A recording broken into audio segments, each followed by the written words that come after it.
shaft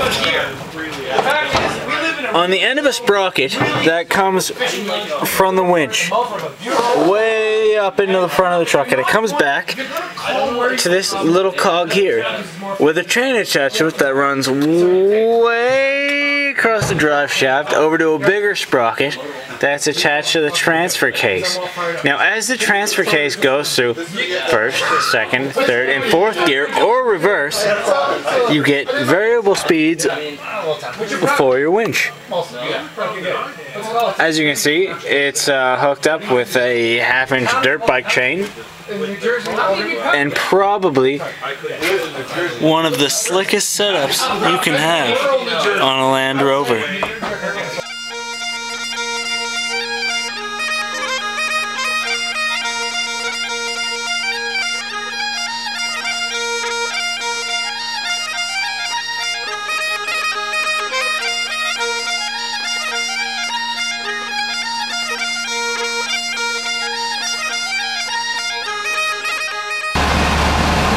Saturday morning with Romp.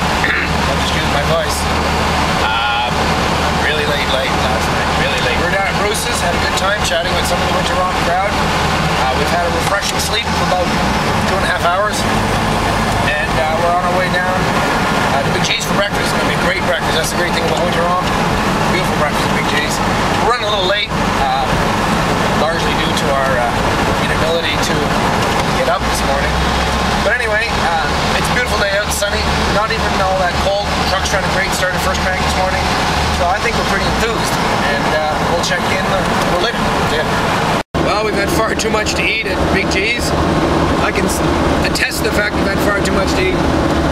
So we're heading down the road. We're off to Bruce's to get ready for the trailhead. We're going to stop at a convenience store up here and get our lunch, which would be hot dogs. Barbecue. We're going to have a barbecue at lunch, of course. And we've met up with Gerald. Good to see Gerald again, and Neil Fisher, and all the rest of the Winter Romp Land Rover nuts. So we'll check in. Yeah, you just pulled up take it right there. No, you take it right at the light. Well, another truck pulled right in. He's lost. Okay, alright. Well, we were at the trailhead. We were airing down. We were just put the chain up, and started to foam over really bad at the radiator cap. What we were worried we might have had this morning, we pretty much confirmed with the blown head gasket. So it was blowing around, fluid out really bad. So we're off the trail. We're in Bruce's shop. Very fortunate to have it. It's heated, it's warm, it's bright. There's tools here. There's helpers here. We'll have this done hopefully by lunchtime. Well, that might be ambitious, but we're certainly going to be back on the trail later today, and the truck will be better for it. We have another issue. The water pump's pretty bad. I don't know if you can see this, but that's more rattly than we'd like. But Bruce tells me there may be a water pump in the state that we can put our hands on. Anyway, we'll let you know how this goes. We're not down. We're not down, right, guys? No. Excellent. It's good. No way.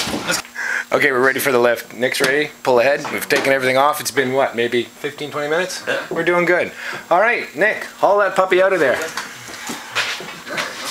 Sort of grab this like just a shaft and just pull straight up on that. It's hot, but you'll be good. All right, Nick, hit it. No, that's a celebratory beverage there, Nick. What are you, Popeye? A little spinach to get out? Off we go. Hey, don't giggle. Don't giggle. Don't get weak. It's still going on. Come on. Okay, lift. Lift and wiggle. I'll check that. Okay, as soon as he's got it up, man, you gotta take it from him, Pat. Okay. Swing around, take it from him. Watch out for the push rods. Watch out for the push rods. What are we stuck on? Okay. Push rods are all dropping. Very good. Excellent. Here, pass it over here. Well, we got the head off. It looked an old one. And yeah. how you feeling, Nick? It's a little funky. It should be pretty good. He's not real keen because there was no obvious damage to the head, the block, or the head gasket. So we're not really sure where all that foaming up was coming from. We're kind of hoping maybe. What are you up to there, Nick? That's what I was going to grab. We're kind of hoping maybe changing the head gasket is going to solve our problem, but normally you'd see a trace somewhere here, somewhere obvious where pressure was going from the cylinder to the water passage, but there isn't. Anyway, it gives us the opportunity to do another couple of things we need to do. We're going to change the water pump for sure because it's really, really loose. And we're going to fix up the starter because we haven't mentioned that the starter goes bzz, bzz, doesn't engage the Bendix about 3 times out of 5, and that'd be nice to fix up because that's pretty crummy thing to have happen. So it's a day well spent. See how we go. See ya. I'm just saying. All right, bashfully, I have to take a hit for the team. We just pulled the head off of this, got the head gasket off, everything looks pretty good. Well, actually, because there's nothing wrong with the head gasket, there's nothing wrong with the head. I misdiagnosed all the foam coming out the rad. I've never had it happen, but apparently when the water pump is really, really shot, it'll actually suck air into the water pump, or it's also leaking out fluid, because of course it's a centrifugal pump. One side is pressurized, one side is vacuum, but it makes sense once you think about it. Bruce Fowler figured it out. He rolled his eyes at the top of his head. He said, well, if you'd told me that. So anyway, we've changed the head on this head gasket on this truck, and well, you know, it's a good thing to do anyway. It's not a bad idea. But it means we're fixing up the starter too. It means we're fixing up the water pump. It means it's good maintenance, right? That's right. All right. Well, hey, sometimes you blow it. See ya. Get the bolts out of your ass and hand them over, and put the exhaust on. We're in the parking lot at the hotel in Waterville, and there's some serious bird action going on here. Can you see the birds over my shoulder? There are a lot of birds flying around this sky. I mean, a lot.